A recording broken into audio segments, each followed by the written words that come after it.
You ask Tiger to solve. This deals with linear equations with one unknown. The final result is x equals -5. Let's solve it step by step. Simplify the expression. Expand the parentheses. Multiply the coefficients. Simplify the arithmetic. Combine like terms. Group all x terms on the left side of the equation. Subtract 5x from both sides. Group like terms.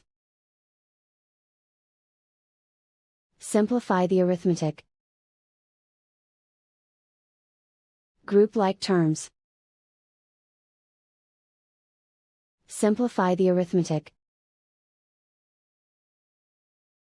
Group all constants on the right side of the equation. Add 8 to both sides. Simplify the arithmetic.